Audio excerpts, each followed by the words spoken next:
Good evening বন্ধুরা। দেওঘর থেকে ঘুরে কদিন ঘরে থেকে ভালো লাগছিল না, তাই এই সন্ধে বেলায় বেরিয়ে পড়লাম। আমি, প্রমা আর অপর্ণা।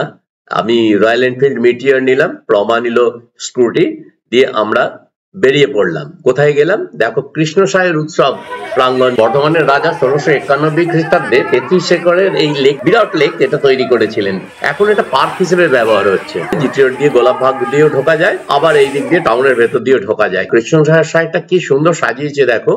এইটা একটা ঐতিহাসিক জায়গা কিন্তু বর্ধমানের। এই 33 একরের যে লেক দেখছো, এটাকে কি সুন্দর রঙিন করে তুলেছে দেখো, চারিদিক আলোকসজ্জায়। এটা আগে চারদিকে এর বাঁধ ছিল, উঁচু বাঁধ ছিল, এখন এটাকে সমতল করে দেওয়া হয়েছে, দিয়ে এটাকে পার্ক করা হয়েছে।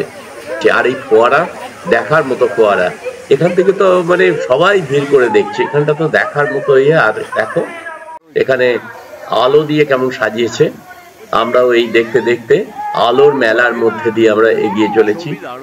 মানে দিন কি সন্ধে এটা তো বোঝাই যাচ্ছে না, মনে হচ্ছে রঙিন একটা কোনো জগতে আমরা ঢুকে পড়েছি।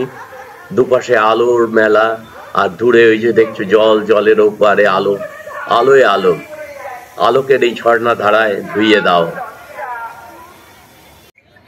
এই সময় আমরা চলে এলাম এখানে ফ্লাওয়ার যে মেলা হয়, যেটা ফুলের মেলা হয়, আগে কম্পিটিশন হতো, এই সমস্ত সামান্য একটা দিক দেখালাম, কেন ওই দিকে আরো অনেক আছে দেখানোর। কিন্তু আমরা এটা দেখতে দেখতে এগিয়ে চললাম, দেখি সামনে কি আছে। আর এখানে অনেক নাটক, গান সারা বিকেল থেকে চলছে কিন্তু স্টেজে, একটুখানি দেখানো যাক।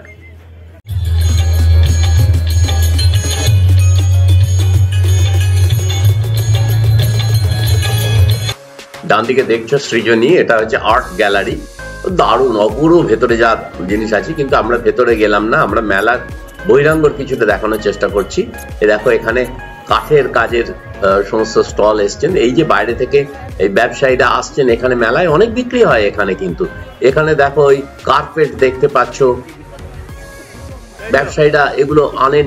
এখানে মেলায় অনেক আশা থাকে যে এগুলো বিক্রি হোক, এগুলো কেনাকাটা হোক, আমরাও চাই এগুলো কেনাকাটা হোক। দেখো এখানে টোটো বিক্রি হচ্ছে, ওই দেখো টোটো, নতুন টোটো দেখছো, তারপর ইলেকট্রিক স্কুটার দেখছো, এদিকে আরো অনেক ইলেকট্রনিক্স এর জিনিস বেরিয়ে গেলাম আমরা দেখাচ্ছি। আর তবে অদ্ভুত লাগে, আমার খুব ভালো লাগে মেলায় এই বাদাম ভাজা। এই যে এই দিদি দেখো বাদাম ভাজছেন, কি সুন্দর গরম, মেলায় যেতে যেতে এই গরম সুন্দর বাদাম ভাজা নুন দিয়ে খেতে অপূর্ব লাগে। আর ইনি অলরেডি এই জিনিস দেখতে শুরু করেছে। ছোটবেলা থেকে মেলার প্রতি এই আকর্ষণ, এই সমস্ত হাড় দুল, এটা। আর আরো ছোটবেলায় ওর ছিল প্লাস্টিকের রঙিন জিনিসের প্রতি, মানে তখন এই যে দেখছো যেগুলো, এই সমস্ত দোকানে গিয়ে রিনি তখন এগুলো করতো। তখন বর্ধমান উৎসব হতো আমাদের পাড়ার এদিকে, সেখানে গিয়ে রিনিকে খুঁজে পাওয়া যেত খালি এই সব জায়গার ভেতর দিয়ে। যাক, ও একটু আনন্দ পেলো, আমরাও মেলার ভিড়ের মধ্যে সকলের সঙ্গে এগিয়ে যাচ্ছি। এগিয়ে গিয়ে একটা উষ্ণতা অনুভব করছি এই শীতের সন্ধে। ফুল, তোমার ঘর সাজানোর ফুল, কত রকমের ফুল, কেন ফুল, লতা পাতা সব কিন্তু প্লাস্টিকের।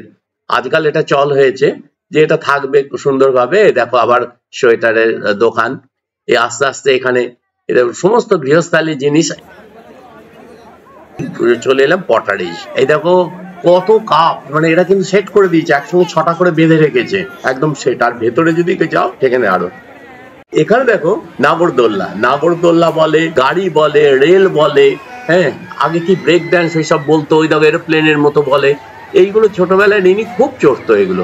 আর বাঁদিকে এই খাবারের জায়গা শুরু হলো, এই যে খাবার, এগুলো মেলায় দারুণ। আবার এদিক থেকে দেখাচ্ছি কৃষ্ণসায়েরটাকে, তার চারিদিকের এটা এই একটা পয়েন্ট থেকে দেখাচ্ছি, মানে পুরো রেক্টাঙ্গল একটা কৃষ্ণসায়ের। এদিকে একটা সিঁড়ি আছে, এখান থেকে ওরা যে যার কাছে, যে দিদির কাছে দই বড়া খাচ্ছে, এই দিদি নাকি একবার ডিডি নাম্বার 1-এ গিয়েছিলেন। আমাদের পাড়ার সামনে জিটি রোডের ওপর টাউন হল মাঠের সামনে ইনি বিক্রি করেন, এবং এনে পরিচিত, এদের দেখা হয়ে গেল ওখানে, তাই ওখানে ওরা এটা খাচ্ছে।